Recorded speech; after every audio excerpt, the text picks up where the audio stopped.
আমি এখন মাননীয় সদস্য জনাব মোহাম্মদ কামরুল ইসলাম ঢাকা 2 কে তার বক্তব্য রাখার আহ্বান জানাচ্ছি। আপনার সময় 7 মিনিট। মাননীয় স্পিকার, আপনাকে ধন্যবাদ। আমি আমার বক্তব্যের শুরুতেই সর্বকালের সর্বশ্রেষ্ঠ বাঙালি, স্বাধীনতার মহান স্থপতি, জাতির পিতা বঙ্গবন্ধু, তার পরিবার পরিজন যাদেরকে 1975-এ নির্মমভাবে হত্যা করেছে তাদের বিদেহী আত্মার প্রতি, জেলখানায় নিহত জাতীয় 4 নেতার আত্মার প্রতি, মুক্তিযুদ্ধের 30 লক্ষ শহীদ, ওই 2 লক্ষ নির্যাতিতা মা বোনের প্রতি, 21শে আগস্ট গ্রেনেড হামলায় নিহতদের প্রতি গভীর শ্রদ্ধা নিবেদন করে আমার বাজেট বক্তব্য আমি শুরু করছি। মাননীয় স্পিকার, মাননীয় অর্থমন্ত্রী গত 6 জুন 2024-25 অর্থ বছরের জাতীয় বাজেট সংসদ উপস্থাপন করেছেন। তিনি একটি সুন্দর, গণমুখী, বাস্তবমুখী, উন্নয়নধর্মী বাজেট উপস্থাপন করেছেন। তার জন্য তাকে আমি আন্তরিক ধন্যবাদ জানাই, অভিনন্দন জানাই। মাননীয় স্পিকার, এবারের বাজেট সর্বকালের সর্ববৃহত্তম বাজেট, ইতিহাসের বৃহত্তম বাজেট। স্বাধীনতার পর 1972-73 অর্থ বছরে বঙ্গবন্ধুর প্রথম বাজেট ছিল 786 কোটি টাকা, আর আজ তার বেড়ে দাঁড়িয়েছে 7,97,000 কোটি টাকা উন্নীত হয়েছে। বাজেট উন্নয়ন কর্মসূচিতে 2,65,000 কোটি টাকা রাখা হয়েছে। পরিচালন সহ অন্যান্য খাতে 5,32,000 কোটি টাকা বরাদ্দ রাখা হয়েছে। মাননীয় স্পিকার, 2005-2006 অর্থ বছরে বিএনপি জামাত জোট সরকার আমলে বাজেটের আকার ছিল 61,000 কোটি টাকা মাত্র। 18 বছরে তা আমরা, অর্থাৎ বাংলাদেশ আওয়ামী লীগ সরকার, তার 14 গুণ বৃদ্ধি পেয়েছে, একথা স্বীকার করতেই হবে। মাননীয় স্পিকার, 1975-এ জাতির জনক বঙ্গবন্ধুকে আমরা হারিয়েছি। বঙ্গবন্ধুকে হারিয়ে আমরা স্বপ্ন দেখা ভুলে গিয়েছিলাম। আমরা বঙ্গবন্ধুর হত্যার বিচার করতে পারবো না। জিয়াউর রহমান খুনি জিয়া ইন্ডেমনিটি অফ ডেথ দাঁড়ি করেছিলেন। আমাদের যুদ্ধ অপরাধী যারা জেলখানায় আটক ছিলেন, যারা দালাল কোলাবরেটর অ্যাক্টে তাদেরকে ছেড়ে দিয়েছিলেন। 1975 সালের 31শে ডিসেম্বর এক অর্ডিন্যান্স বলে সকল কোলাবরেটরকে ছাড়িয়ে দিয়েছেন। যুদ্ধাপরাধীদের বিচার করার যে প্রস্তুতি বঙ্গবন্ধু নিয়েছিলেন, সেই আশা তিরোহিত হয়েছিল। আমাদের প্রিয় নেত্রী জননেত্রী শেখ হাসিনা 1981 সালে বাংলাদেশে ফিরে আসার পর আমরা আবার স্বপ্ন দেখা শুরু করেছিলাম। বঙ্গবন্ধুর খুনিদের বিচার করতে পেরেছিলাম, 71-এর ঘাতকদের আমরা বিচার করতে পেরেছিলাম, এবং বাংলাদেশের যুদ্ধবিধ্বস্ত বাংলাদেশকে বঙ্গবন্ধু যখন তুলছিলেন তখনই তাকে নির্মমভাবে হত্যা করা হয়। সেই বাংলাদেশকে আজকে ক্রমান্বয়ে আমাদের প্রিয় নেত্রী জননেত্রী শেখ হাসিনা এগিয়ে গেছেন।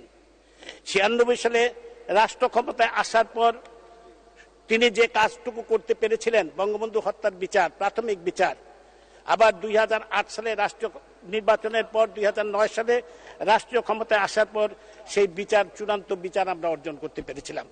71-এর ঘাতকদের বিচার আমরা করতে পেরেছিলাম। মাননীয় স্পিকার, মাননীয় প্রধানমন্ত্রী জননেত্রী শেখ হাসিনাকে 19 বার হত্যা করার চেষ্টা করা হয়েছে। ঘাতকরা তাকে বারবার হত্যা করার চেষ্টা করেছে। সকল প্রতিকূলতার মধ্যে দিয়েই তিনি এগিয়ে গেছেন। আজকে বাংলাদেশ বিশ্বের অন্যতম এমন একটি দেশ, বাংলাদেশ, যে সমস্ত বিশ্ববাসী বাংলাদেশকে প্রশংসার চোখে দেখে। মাননীয় স্পিকার, বাংলাদেশের অপরিতরোধ অগ্রগতি আর বিশ্ববাসীকে বিস্মিত করেছে।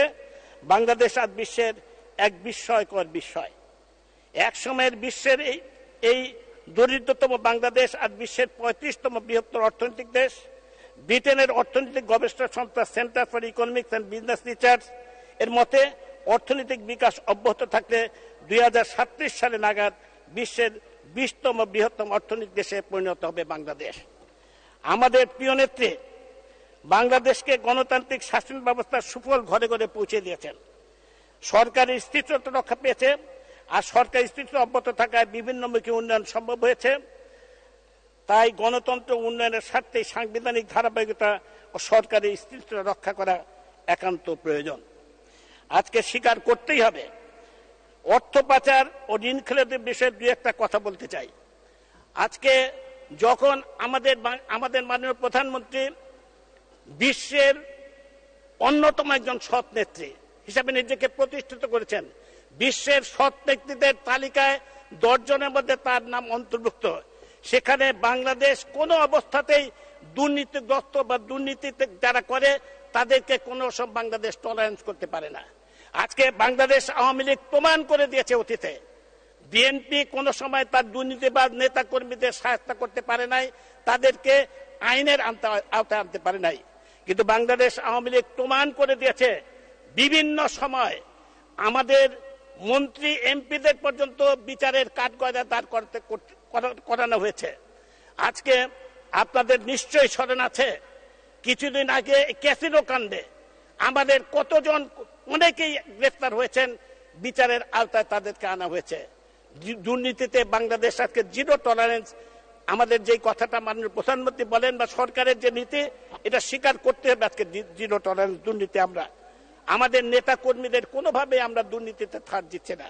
কিন্তু ইদানিং যে সমস্ত ঘটনাগুলো ঘটছে, আমি বিশ্বাস করি এইগুলো একটা ষড়যন্ত্রের অংশ, জাতীয় আন্তর্জাতিক ষড়যন্ত্রের অংশ হিসেবে হঠাৎ করে আজকে কিছু দুর্নীতিবাজ সাবেক কর্মকর্তাদের বা কিছু আজকে এই সমস্ত প্রচার প্রপাগান্ডা আজকে হচ্ছে। এটা আমি আমার কেন সমস্ত বিশ্ব মানুষেরই এটা সন্দেহ হয়, আজকে জাতীয় আন্তর্জাতিক ষড়যন্ত্রের মাধ্যমে এই সমস্ত দুর্নীতির কথা হঠাৎ করে উঠে আসছে।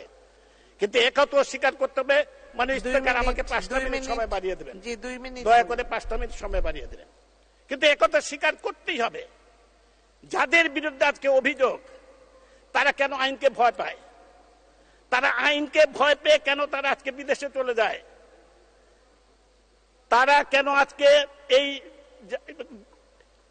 বেনজির সাহেব বলেন বা আজকে সেই কর্মকর্তা বলেন, ছাগলকান্দের সেই কর্মকর্তা বলেন, তারা কেন আইনকে ভয় পায়? আইনকে ভয় পায় বলেই তো আমাদের ভয় হয়, নিশ্চয়ই তারা দুর্নীতিগ্রস্ত এবং তাদের বিরুদ্ধে যে অভিযোগ, সেই অভিযোগগুলো সত্য, এটা ষড়যন্ত্রের অংশ। কিন্তু তারপর এই অভিযোগগুলো তাদের বিরুদ্ধে যে সত্য, তারা যেহেতু আইনকে ভয় পায়, তার জন্য এটা প্রতীয়মান হয়। আমি একটা কথাই বলতে চাই, কেবলমাত্র বেশি কথা না বাড়িয়ে একটি বিষয় আমি উল্লেখ করতে চাই। আমাদের মাননীয় প্রধানমন্ত্রী দেশকে যেভাবে এগিয়ে নিয়ে গেছেন সকল ক্ষেত্রে, যে বাংলাদেশ উন্নয়ন, আমি পদ্মা সেতু, মেট্রো রেল এত কথা বলতে চাই না, সকল ক্ষেত্রে যে আমাদের উন্নয়ন, বিশ্ববাসী যখন আমাদেরকে অহংকারের চোখে দেখে বাংলাদেশকে, আমাদের মাননীয় প্রধানমন্ত্রী বিশ্বাস করি আজকে 4 বার ক্রমান্বয়ে তিনি আজকে রাষ্ট্রীয় ক্ষমতায়। আমরা বিশ্বাস করি মালয়েশিয়ার মহাতির মোহাম্মদকে ছাড়িয়ে যাবেন তিনি, যদি এই দুর্নীতি, ব্যাংক লুটেরা এবং এই অপকর্ম যারা করে তাদের বিরুদ্ধে যদি আজকে ব্যবস্থা গ্রহণ করা যায়। বিশ্বাস করি আবার তিনি ক্ষমতায় আসবেন, রাষ্ট্রীয় ক্ষমতায় আওয়ামী লীগ আসবে এবং মাননীয় প্রধানমন্ত্রী আবার সরকার গঠন করতে পারবেন। এই দুর্নীতিবাজদের যদি ব্যবস্থা গ্রহণ করা হয়, এটা এখনই সময় এদের বিরুদ্ধে ব্যবস্থা গ্রহণ করা। আমরা রাজনীতি যারা করি আমাদের লজ্জা হয় এই সমস্ত লোকদের, ব্যাংক লুটেরা বা যারা যে সমস্ত কাজ করছে, এই সমস্ত যখন আমরা যখন আমরা দেখি। আমি আর এই বিষয়ে আর কথা না বাড়িয়ে আমার এলাকার সম্পর্কে আমি 2-1টি কথা বলতে চাই। মাননীয় স্পিকার আমাকে 2টা মিনিট সময় দেবেন, বেশি চাই না। আমি 3 মিনিট আমার নির্বাচন এলাকা ঢাকা 2-এর জনগণকে ধন্যবাদ জানাই, কৃতজ্ঞতা জানাই তাদের প্রতি। তারা পরপর 4 বার আমাকে নির্বাচিত করেছেন, মাননীয় প্রধানমন্ত্রী আমাকে মনোনয়ন দিয়েছেন, তারা আমাকে পরপর 4 বার সংসদে পাঠিয়েছেন। মাননীয় প্রধানমন্ত্রীর একটা অঙ্গীকার ছিল খোলামুড়া কামরাঙ্গীরচর সেতু, যেটা প্রধানমন্ত্রী নির্বাচনী জনসভায় ঘোষণা করেছিলেন। আপনার সড়ক যোগাযোগ মন্ত্রীর প্রতি আমি কৃতজ্ঞতা প্রকাশ করছি। সেই খোলামুড়া সেতু জন্য কামরাঙ্গীরচর এলাকায় সয়েল টেস্ট বন্ধ হয়েছে, কিন্তু অদৃশ্য কারণে ঢাকা দক্ষিণ সিটি কর্পোরেশন অনাপত্তিপত্র দিচ্ছে না, যার ফলে আমাদের এই খোলামুড়া সেতু আজকে হচ্ছে না। কামরাঙ্গীরচরকে নিয়ে দক্ষিণ সিটি কর্পোরেশন একটা বিরাট আমি মনে করব তুগলকি কর্মসূচি গ্রহণ করেছে। কামরাঙ্গীর চরকে বাণিজ্যিক এলাকা ঘোষণা করবে ইত্যাদি ইত্যাদি কর্মসূচি ঘোষণা করার কারণে আজকে আমরা এই সয়েল টেস্ট করার পরও সড়ক ও যোগাযোগ মন্ত্রণালয় থেকে সয়েল টেস্ট করার পরও আমরা অনাপত্তিপত্র পাচ্ছি না। আমি মাননীয় প্রধানমন্ত্রীর হস্তক্ষেপ চাই যাতে খোলামোড়া কামরাঙ্গীর চর সেতুটা হয়। আমার নির্বাচন এলাকায় সকল ক্ষেত্রে সকল স্কুল কলেজ সমস্ত নতুন নতুন বিল্ডিং হচ্ছে, উন্নয়নের কমতি নেই, উন্নয়ন সব ক্ষেত্রে উন্নয়ন হচ্ছে। আমার নির্বাচন এলাকায় একটি কলেজ এবং স্কুলকে কেরানীগঞ্জের ইস্পাহানি স্কুল এবং সাকতা স্কুল, ইস্পাহানি কলেজ এবং সাকতা স্কুল আজকে সরকারিকরণ করা হয়েছে। আমার কামরাঙ্গীর চরে যে হাসপাতাল, আমি মাননীয় স্বাস্থ্যমন্ত্রীর সাথে আলাপ করেছি, 31 শতবিষ্ট হাসপাতাল অনেক জায়গায় আছে। মোহাম্মদ নাসিম, প্রয়াত নেতা মোহাম্মদ নাসিম কথা দিয়েছেন এই হাসপাতাল 50 বেড বা 100 বেডে উন্নত করবেন। স্বাস্থ্যমন্ত্রী মহোদয় কথা দিয়েছেন তিনি হাসপাতাল পরিদর্শনে যাবেন এবং ইনশাল্লাহ আমি আশা করি এই ব্যবস্থাও তিনি করবেন।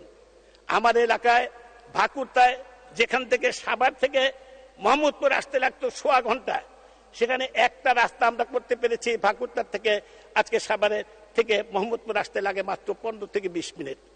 উন্নয়নের কমতি নেই। আরো যে সমস্ত কাজ আছে আমি বিশ্বাস করি সেই কাজগুলো আমরা এই সময়ের মধ্যে আমরা সেই কাজগুলো করতে পারবো। আমি কথা না বাড়িয়ে আমি এখানেই আমার বক্তব্য শেষ করতে চাই। শুধু শেষ করার আগে আবারও বলতে চাই, বিশ্বের অন্যতম সৎ রাষ্ট্রনায়ক আমাদের মাননীয় প্রধানমন্ত্রী, আমাদের দেশে ব্যাংক লুটেরা, অর্থ পাচারকারীরা এবং এই সমস্ত দুর্নীতিবাজরা আমাদের গায়ে চুনকালি মাখতে পারে না। তাদের বিরুদ্ধে অবশ্যই যেমনি ভাবে ক্যাসিনো কাণ্ডের বিচার হয়েছিল তেমনি ভাবে তাদের বিরুদ্ধে ইমিডিয়েটলি ব্যবস্থা গ্রহণ করা উচিত। আমি এই কথা আমি বিনয়ের সাথে আমি অনুরোধ করতে চাই। এই কথা বলে স্পিকার আপনাকে এবং সবাইকে ধন্যবাদ জানিয়ে আমার কথা বলে এখানেই শেষ করছি। খোদা হাফেজ, জয় বাংলা। ধন্যবাদ মাননীয় সদস্য।